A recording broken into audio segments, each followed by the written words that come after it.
જય માતાજી, હર હર મહાદેવ। અનંત ચૌદસ, આજે આપણે અનંત ચૌદસ વિશે જાણશું। આ વ્રત ભાદરવા સુદ ચૌદસના દિવસે આવે છે। આ વ્રતના આરાધ્ય દેવ ભગવાન વિષ્ણુ છે। વ્રત કરનારે સવારે નાહી ધોઈને બાજોટ કે પાટલા પર કેરાના પાન બાંધી મંડપ તૈયાર કરવો। તેમાં નદીના પવિત્ર જળથી ભરેલા ત્રાંબાના ઘડાનું સ્થાપન કરવું। આ ઘડા પર દુર્વાના બનાવેલા શેષનાગ મૂકી એમની પૂજા કરવી।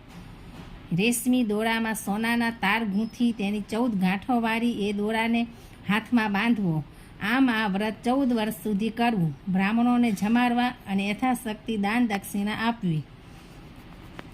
ધારીસણા નામે એક ગામ હતું। તેમાં એક બ્રાહ્મણી રહેતા હતા। બ્રાહ્મણનું નામ માધવ હતું અને બ્રાહ્મણીનું નામ ચંપા હતું।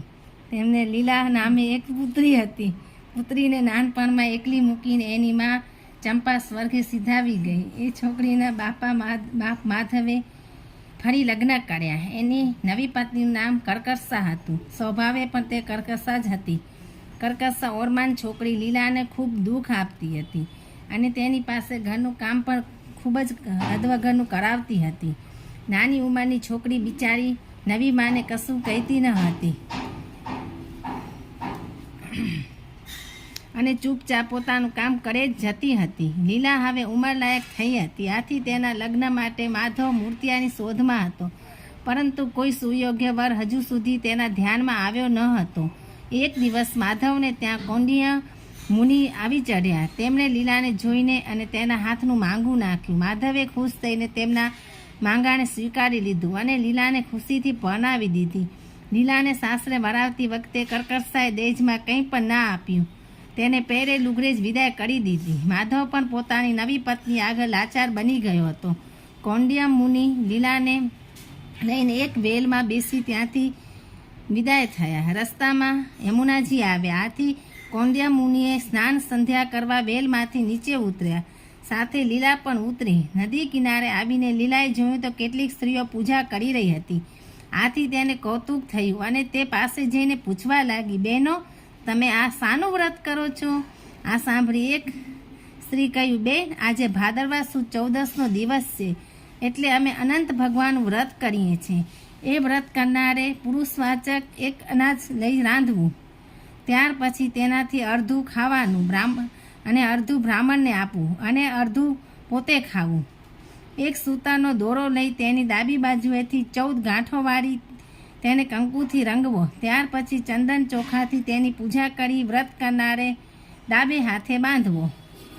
લીલાએ વ્રતની વિધિ ધ્યાનથી સાંભળી લીધી અને ત્યાં જ વ્રત પૂજન કરી પોતાના ડાબા હાથે દોરો બાંધી લીધો। ત્યાર પછી કૌંડિન્ય મુનિ સ્નાન સંધ્યા કરી આવી પહોંચતા તેઓ વેલમાં બેસી ઘર તરફ ચાલી નીકળ્યા।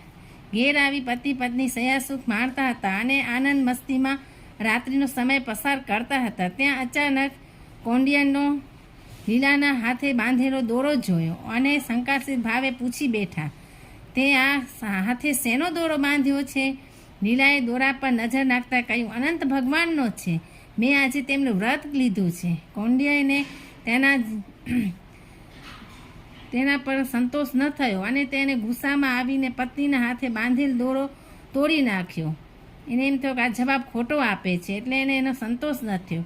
તેના મનમાં એમ કે પોતાને વશ કરવા માટે તેને આ દોરો બાંધ્યો હશે। લીલાએ તૂટી ગયેલા દોરાને લઈને દૂધમાં નાખ્યો।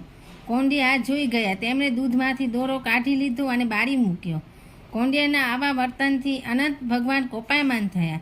થોડા જ વખતમાં તેમના ઘરમાંથી સુખ શાંતિ અને સમૃદ્ધિ છીનવાઈ ગયા। તેઓ ખૂબ દુઃખી થઈ ગયા। અન્ન અને દાંતને વેર થઈ ગયું। આથી લીલાએ પોતાના પતિને સમજાવતા કહ્યું, નાથ, આપણા પર અનંત ભગવાન કોપાયમાન થયા છે। તમે તેમનું અપમાન કર્યું છે, તેથી આપણને આ દિવસો જોવા મળ્યા છે। માટે કૃપા કરીને ભગવાન અનંતને રીઝવો, તેમની કૃપા યાચો। પત્નીના વચનો સાંભળી કૌંડિન્યની આંખમાં ખુલી ગઈ। તેઓ હવે પસ્તાવા લાગ્યો। ત્યાર પછી તેઓ અનંત ભગવાનને શોધવા જંગલમાં જઈ પહોંચ્યા। ત્યાં જઈ તેમણે આંબાને પૂછ્યું, હે આંબા, તે અનંત ભગવાનને જોયા છે? આંબાએ કહ્યું, ના મુનિરાજ, મેં તો જોયા નથી, પણ તમને જો મળે તો વતી પૂછજો કે મારી કેરી કેમ કોઈ ખાતું નથી, મારી દાળ પર કેમ કોઈ મારો બાંધતું નથી. આંબાને આશ્વાસન આપી કૌંડિન્ય આગળ વધ્યા. રસ્તે જતાં એક ગાય મરી. કૌંડિન્યે ગાયને અનંત ભગવાન વિશે પૂછ્યું તો તેણે કહ્યું કે જો મેં ભગવાનને જોયા હોત તો મારું દૂધ કેમ કોઈ પીતું નથી એ પૂછી ન લે. માટે તમે જો ભગવાન મરે તો આ મારું દૂધ કેમ કોઈ નથી પીતું એના વિશે પૂછતા આવજો. કૌંડિન્ય તેને આશ્વાસન આપી આગળ વધ્યા. આગળ ચાલતા તેમને એક બળદ મળ્યો. તેને અનંત ભગવાન વિશે પૂછ્યું પણ યોગ્ય જવાબ મળ્યો નહીં. આથી તે આગળ વધ્યા. રસ્તે જતાં બે તળાવ આવ્યા. તળાવને પણ પૂછ્યું પણ ત્યાંથી પણ કોઈ જવાબ ન મળ્યો. આગળ જતાં ગધેરો અને હાથી મળ્યા. તેમને પણ અનંત ભગવાન વિશે પૂછતા કંઈ સરખો જવાબ ન મળ્યો. આથી નિરાશ થઈ કૌંડિન્ય ઘરે ફાંસો ખાઈ આત્મહત્યા કરવા જતો હતો. ત્યાં અચાનક તેમની નજર એક વૃદ્ધ બ્રાહ્મણ પર પડી. એ બ્રાહ્મણે તેને આત્મહત્યાનું કારણ પૂછ્યું. એટલે કૌંડિન્યે તેના જવાબમાં કહ્યું, મારે અનંત ભગવાનના દર્શન કરવા છે પણ મને ક્યાંય મળતા નથી. આ સાંભળી વૃદ્ધ બ્રાહ્મણે કહ્યું, તારે અનંત ભગવાનના દર્શન કરવા છે ને, ચાલ હું તને દર્શન કરાવું. એમ કહી તે કૌંડિન્યને લઈને એક ગુફા પાસે આવી પહોંચ્યા. ત્યાં જે વૃદ્ધ બ્રાહ્મણે કહ્યું, અંદર જા, તને ભગવાનના દર્શન થશે. કૌંડિન્યે ગુફામાં જઈને જોયું તો સ્વયં અનંત ભગવાનને જોઈને કૌંડિન્ય તેમના પર પગમાં પડી ગયો અને સાચે જ ત્યાં ભગવાન અનંત બેઠા હતા અને તેમને કરગરવા લાગ્યા. ભગવાનને તેની આદ્રતા જોઈ તેના માથે હાથ મૂકી આશીર્વાદ આપતા કહ્યું, તું હવે ઘેર જા અને મારું વ્રત કરજે, જેથી તને સુખ પ્રાપ્ત થશે અને અંતકાળે સ્વર્ગ મળશે. કૌંડિન્ય તો રાજી થઈને વ્રત કરવાનું માથે લીધું. ત્યાર પછી તેણે આંબા, ગાય, બળદ, તળાવ, ગધેરો, હાથી અને વૃદ્ધ બ્રાહ્મણ વિશે પૂછ્યું. તેના જવાબમાં અનંત ભગવાને હસીને કહ્યું, આંબો ગયા ભાવમાં ખૂબ વિદ્વાન બ્રાહ્મણ હતો પણ તેણે કોઈને વિદ્યા આપી ન હતી.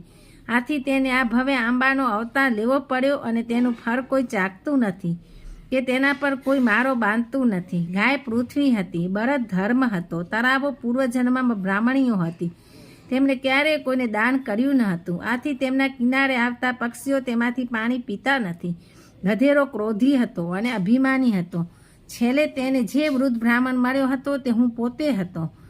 આમ કહી અનંત ભગવાન અંતર્ધ્યાન થઈ ગયા. ત્યાર પછી કૌંડિન્ય અનંત ભગવાનનું નામ રટતા રટતા ઘેર આવ્યો અને પત્ની સહિત અનંત ભગવાનનું વ્રત કરવા લાગ્યા. તેમના વ્રતના પ્રભાવને લીધે તેમને ત્યાં ફરી પાછી સુખ, શાંતિ અને સમૃદ્ધિ આવી ગઈ. કૌંડિન્યની પત્ની લીલાને પેટે સરસ મજાના પુત્રો અવતર્યા. હે અનંત ભગવાન, જેમ તમે કૌંડિન્ય મુનિ અને તેની પત્ની લીલાને ફળ્યા તેમાં વ્રત કરનારને, કથા વાંચનારને તથા સાંભળનારને ફળજો અને વિડીયો જોવે તેને પણ ફળજો. જય અનંત ભગવાન કી જય. હર હર મહાદેવ. જય શ્રી કૃષ્ણ. જય માતાજી. હર હર મહાદેવ. તમને એવી જ કથા, વાર્તાઓ, ધાર્મિક કાંઈ પણ સાંભળવું હોય તો મારી ચેનલને લાઈક કરો, શેર કરો, સબસ્ક્રાઈબ કરો અને આગળ નવી નવી કંઈ કથાઓ કે સાંભળવી હોય તો કમેન્ટ કરો. હર હર મહાદેવ.